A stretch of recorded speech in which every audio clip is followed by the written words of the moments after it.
नमस्कार। सबसे बड़ा सवाल देख रहे हैं आप, मैं हूं निश्चित दुबे। नोएडा हिंसा पर सीएम योगी ने उपद्रवियों पर कड़ा एक्शन लिया है। शहर का माहौल खराब करने वालों पर गैंगस्टर एक्ट के जरिए कार्रवाई होगी। प्रोटेस्ट में उपद्रवियों में 45 लोग बाहर से थे जो मजदूर नहीं थे, और ऐसे उपद्रवियों की तस्वीरें चौक चौराहों पर लगाने के निर्देश दिए गए हैं। यूपी एसटीएफ ने कहा कि कर्नाटक तेलंगाना से मजदूरों को भड़काने की साजिश रची गई थी। दंगा भड़काने में कुछ राजनीतिक दलों के भी नाम सामने आ रहे हैं। अब तक 17 से अधिक व्हाट्सएप ग्रुप की पहचान की जा चुकी है जिसके जरिए हिंसा भड़काई गई थी। फिलहाल 400 से अधिक लोग गिरफ्तार हो चुके हैं और सबसे बड़ा सवाल है कि क्या राजनीतिक पार्टियों पर भी गांज गिरेंगे। इस पर चर्चा के लिए हमारे साथ स्टूडियो मौजूद हैं कैपिटल टीवी के editor in chief doctor Manish Kumar. बहुत बहुत स्वागत है सर आपका। धन्यवाद। क्या राजनीतिक पार्टियां भी सर नपेंगी इसमें? देखिए, ये योगी आदित्यनाथ है, इनका बुलडोजर चलता है ना। वो आपने कभी देखा होगा कि वो थोड़ी इस चीज के लिए परवाह करता है सबको कि समेटता। आगे शीशे की खिड़की है या लोहे का ग्रिल है। वो तो समान रूप से विध्वंस कर देता है। आपने नोएडा को आग लगाने की साजिश रची तो कोई तो बचना भी नहीं चाहिए। इस तरह के सवाल उठा करके कि भाई क्या राजनीतिक दलों के ऊपर भी गाज गिरेगा? अरे समाजवादी पार्टी इसके पीछे है तो समाजवादी पार्टी जाएगी। अखिलेश यादव का नाम आ जाएगा, अखिलेश यादव जेल में जाएंगे। ये कोई मजाक थोड़ी चल रहा है, ये देश है। नोएडा सिर्फ उत्तर प्रदेश नहीं, हिंदुस्तान का आन बान शान है। आप यहां भाई, हम लोग बैठे हुए, आप निकलिए यहां से, हम लोग जाते हैं बाहर, 100 से ज्यादा ऑफिसर्स के ऊपर शीशे तोड़ दिया इन लोगों ने। ये मजदूर है। हम लोगों ने ग्राउंड रिपोर्टिंग की, हमारी रिपोर्ट्स देखिए। मजदूर जो वहां काम करने वाले वो सब कह रहे हैं कि बाहर से आए, बाहर से आए। तो बाहर से कौन लेकर के आएगा? तो कई सारे पॉलिटिकल पार्टीज के प्रवक्ता ने सब नजर आ रहे, वो एक गैंग है। ये मत समझिए कि वामपंथी या अखिलेश यादव या तेजस्वी यादव या कांग्रेस पार्टी के तमाम चट्टे बट्टे ये अलग नहीं है। They are all same. और निशाना दो, एक योगी आदित्यनाथ के वो जो गवर्नेंस मॉडल है उसको निशाना बनाओ, है ना। और दूसरा, आप ये जो डबल इंजन वाला जो फंडा चल रहा है ना, क्योंकि चुनाव आ रहे हैं अब, अगला इन लोगों को समझ में आ गया है कि बंगाल भी यहां से गया और उधर असम भी गया, अब अगला मेन चुनाव तो उत्तर प्रदेश है। और जो मैं कह रहा हूं, मेरे बात को ध्यान से सुनिए, ये इस तरह का, पहले दिन से मैं कह रहा हूं कि इस तरह की घटना को अंजाम देने के लिए प्रॉपर प्लानिंग की आवश्यकता होती है। प्रॉपर प्लानिंग की आवश्यकता होती है। अभी मैं एक पैनल ड्रॉ करता हूं। अभी वहां मेरठ के अंदर में बवाल मचा था। किस बात के लिए? वहां कोई रिहायशी इलाके में जो है शॉपिंग कॉम्प्लेक्स खोल दिया। योगी सरकार ने बुलडोजर चलाया, सुप्रीम कोर्ट का आदेश था। और लगे पड़े समाजवादी पार्टी। देखिए, बनिया लोगों के खिलाफ हो गया तो काफी हंगामा हुआ।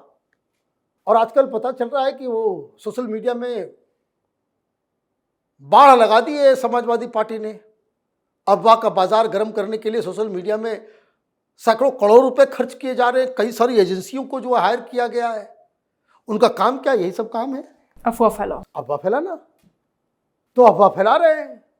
बहुत सारे तो राइट विंगर जो तथाकथित है ना, जो 2014 के बाद से देशभक्त बन गए, राष्ट्रभक्त बन गए और हिंदुत्ववादी बन गए, 2014 के बाद से वो लोग वापस जो है वो सरकार के खिलाफ प्रोपेगेंडा करने में लग गए हैं, है ना। ये तो बड़ा आसान होता है, किसानों को हाय, अन्नदाता हाय, मजदूर, सब बकवास जो है वो अपनी जगह पे है। मजदूरों की समस्या है, उसका निदान सरकार ने ऑलरेडी कर दिया। भाई, इस प्रोटेस्ट के पहले ही मीटिंग में ये फैसले लिए जा चुके थे। जब फैसला हो गया, फिर बाद में जो 3-3 हजार रुपए बढ़ाए गए, उसके बाद भी हिंसा हो रही है। इसका मतलब you had some ulterior motive. और ये पॉलिटिकल है। तो मेरठ वाले में क्या हुआ? मेरठ वाले मालूम चला कि भाई ये बुलडोजर चला दिया। भाई क्यों चला बुलडोजर? बवाल काट रहे हैं समाजवादी पार्टी, और आपका ही एक कुकर्म था। मुलायम सिंह चीफ मिनिस्टर थे तो उस समय जो है कुछ लोगों ने बना डाला मामला, इलाहाबाद हाईकोर्ट से, हर जगह से वो चलता रहा, आप कभी एक्शन ही नहीं लिए। जब फाइनल सुप्रीम कोर्ट ने आदेश दिया तो आप हाईकोर्ट का आदेश अगर पालन कर लिया गया होता तब तो कुछ नहीं होता। एक तो आपने बनने दिया, माल खाना है ना, इलीगल काम करवाओ भाई। कोई बड़ी बिल्डिंग बन रही है इलीगल, तो उसमें तो सरकार अधिकारी सब तो माल खा रहे होंगे ना, बिना माल खाए तो काम होगा नहीं। तो पहले लूट लो, माल खा लो, सारा कुछ कर लो, उसके बाद जो है वो। अब हुआ ये क्या आपने बवाल काट दिया। अब नोएडा को क्यों टारगेट किया गया यह भी समझ लीजिए। भाई आपकी सरकार रही, आपने मजदूर के लिए क्या किया? कोई कानून बता दीजिए आपने पास किया हो। ये सरकार तो आगे आकर के बता रही है कि भाई आपका, और मजदूरों में सबसे बड़ी चीज मैं आपको बता दूं कि मजदूर कह रहे हैं कि योगी जी ने तो अच्छा फैसला कर दिया। ये कंपनी वाले, ये जो एजेंसी वाले, तो एजेंसी की भी समस्या गई। तो यहां की डीएम ने क्या कहा, वो तो आकर के कही कि भाई ऐसा है, सरकार ने फैसला लिया है कि कोई एजेंसी वाले अगर वो पैसे नहीं देंगे तो उनका लाइसेंस ही कैंसिल किया जाएगा।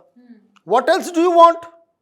अब कहानी क्या है, समाजवादी पार्टी, जैसा कि मैंने कहा कि पूरा तंत्र जो है वो।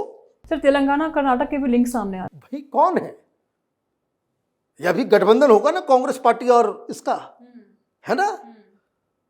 तो कल तेलंगाना में नक्सली पाए जाते हैं और कांग्रेस पाई जाती है, और कर्नाटक में भी नक्सली पाए जाते हैं और कांग्रेस पाई जाती है, और यूपी में ये दो भाई पाए जाते हैं, है ना, दो यूपी के दो लड़के पाए जाते हैं। तो कनेक्शन तो बिल्कुल साफ है, और साथ में जो है उनके ऊपर चढ़े हुए लोग हैं इस गाड़ी के ऊपर। तो अब बहुत सारे लोग बाहर के, अब ये बाहर के लोग अगर आकर के ये काम कर रहे हैं तो नोएडा का रास्ता कौन दिखा रहा था? समाजवादी। बिल्कुल, इसमें कोई डाउट नजर आ रहा है आपको? भाई यहां किसको फायदा होगा? नोएडा को बदनाम किया जाए, नोएडा में ये जो है आप इंप्रेशन दे दो। देखिए सबसे बड़ी चीज क्या है योगी आदित्यनाथ की, कि लॉ एंड ऑर्डर, गवर्नेंस और इन सब चीजों में नो टॉलरेंस, कि everything is in control. Police जो है वो बिल्कुल सॉलिड काम करती है। इसलिए एक एक्सीडेंट हो जाता है ना, एक एक्सीडेंट हो गया ना एक टेकी का, वो कार से मौत हो गई, वो उसकी डिटेलिंग में मैं नहीं जाऊंगा, लेकिन देखिए कितना बड़ा तमाशा बना, कितना बड़ा तमाशा बना। अब ये लोग को अगर आप पूछिए कि भाई 180 हिंदू लड़कियों की इज्जत आबरू लूट करके एक मुस्लिम लड़का, कोई कुछ बोल रहा है? मुसलमानों का मुस्लिम महिलाओं के लिए रिजर्वेशन चाहिए, है ना, और हिंदू महिलाओं का रेप हो रहा है, उनको कन्वर्ट किया जा रहा है, समाजवादी पार्टी बिल्कुल चुप रहेगी। और यही बस उल्टा कर दीजिए कि जगह लखनऊ होता 180 मुस्लिम लड़कियां होती और ये वीडियो बनाने वाला, उनको एक्सप्लॉइट करने वाला हिंदू होता। आप देखिए कि कहां भी मामला चला गया होता। 3-4 लोग जो है बीबीसी के दफ्तर में उनको हार्ट अटैक हो गया होता, न्यूयॉर्क टाइम्स वाले छटपटा रहे होते, यही होता ना। ये सारे रवीश कुमार टाइप के लोग ये नाच रहे होते, ओ माय गॉड, योगी के राज में खत्म सब कुछ। ये वैसी उसी तरह का इंप्रेशन क्रिएट करना चाह रहे थे कि योगी आदित्यनाथ के कंट्रोल में कुछ नहीं है, ही हैज लॉस्ट इट। देखिए ग्रिप में कैसे आ गया है सब कुछ, एक के बाद एक पकड़े गए। और यूपी पुलिस, मैं बार बार इस बात को कहता हूं, यूपी पुलिस जो है ना, they are most competent police, इसमें डाउट मत रखिएगा। उस समय मैं किसी टेलीविजन चैनल में काम करता था, या आरुषि वाले केस में यूपी पुलिस सही साबित हुई। ये सीबीआई वाले, ये तमाशा करने वाले, ये सीबीआई है, ये पता नहीं क्या एफबीआई और सीआईए बन के फिरते हैं, सब कुछ नाश करके रख दिया। तो खैर वो अलग कहानी है।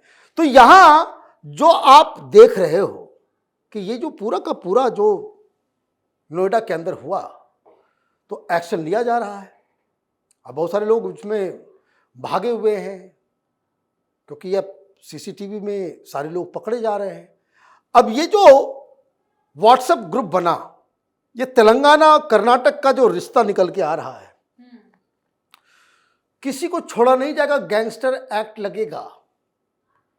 जो मजदूर हों, जो बहकावे में आ गए, उसको थोड़ा रहम कर किया जा सकता है, लेकिन ये जो प्लानर आउटसाइडर ये लोग आए हैं, इनको तो पकड़ के नार्को पॉलीग्राफ टेस्ट के लिए डाल देना चाहिए तो अपने आप बबुआ करके सब जो है वो लोग उगलना चालू करते हैं। क्योंकि इसमें साफ साफ इस पूरे चीज का समाजवादी पार्टी के सहयोगी, क्या नाम, तेजस्वी यादव वाली पार्टी, उसके दोनों प्रवक्ता मध्य प्रदेश का वीडियो उसको चला करके घुमा रहे हैं और फिर वही व्हाट्सएप ग्रुप में वो जा रहा है कि एक महिला की मौत हो गई, कंचना यादव, है ना। तो कंचना यादव को भी पकड़ना चाहिए। ये सब पकड़े जाएंगे। इन सब के ऊपर गैंगस्टर एक्ट भी लगेगा और किसी को भी छोड़ा नहीं जाएगा। ये तो आप समझ लीजिए। आपने पूछा कि कोई बचेगा? भाई देखिए, जिस पॉलिटिकल पार्टी, चाहे समाजवादी पार्टी हो, आरजेडी हो, कांग्रेस हो, कर्नाटक हो, तेलंगाना हो, टिम्बकटू हो, कोई भी हो, सब नापेंगे। इनको नापना ही चाहिए। कोई ये अलग काम नहीं। This is what a government is suppose to do. Yogi Adityanath जो कर रहे हैं, ये सरकार का कर्तव्य है कि आप भाई क्या कसूर है बाकी लोगों का? क्या हुआ? किसका नुकसान हुआ? किसका नुकसान हुआ? आपने तो ये समाजवादी पार्टी वाले और ये सारे लोग, ये इन लोगों ने तो भड़का दिया। सोशल मीडिया पे जाकर के चौधरी बन गए कि भाई हम किसानों के और मजदूरों के सबसे बड़े जो है हिमायती है। क्या हुआ? फैक्ट्रियां बंद है, काम नहीं हो रहा है, इनको सैलरी मिलेगी? कौन इसका खामियाजा भरेगा? कौन इसका खामियाजा भरेगा? और जो कंपनी में जो लोग तोड़ फोड़ कर रहे थे, उनको निकाल दिया जाए, उनको कहे कि नहीं हम दूसरा लोगों को लेंगे, फिर आप क्या करेंगे? आप मदद के लिए आइएगा? नहीं, आपको किक चाहिए, सोशल मीडिया में हिट्स चाहिए। आपको जो है वो एक प्रोपेगेंडा करने का पूरा एक सिस्टम आपने तैयार कर रखा है, तो उसको कुछ न कुछ तो काम चाहिए। तो अपनी घटिया राजनीति के चक्कर में आप देश का, राज्य का और पूरी इकोनॉमी का नुकसान करने बैठे हुए हो। तो ये राजनीति ज़्यादा दिन तक वो जो है आपको कोई अच्छा रिजल्ट नहीं देने वाली है और ये सरकार आपको छोड़ने वाले भी नहीं है। बहुत शुक्रिया सर तमाम जानकारियों के लिए। धन्यवाद। अगर दंगाई भूल जाएं कि वो यूपी में हैं और कुछ भी करके निकल जाएंगे तो उनकी भ्रम योगी दूर कर देते हैं। सब पर कार्रवाई होगी, कोई नहीं बचेगा, सब जाएंगे जेल। फिलहाल सबसे बड़ा सवाल में इतना ही। वीडियो को लाइक करें, ज्यादा से ज्यादा शेयर करें, अपनी राय आप कमेंट बॉक्स में जरूर दें, चैनल सब्सक्राइब करें। जल्द मिलते हैं नए अपडेट के साथ। दीजिए इजाजत, नमस्कार।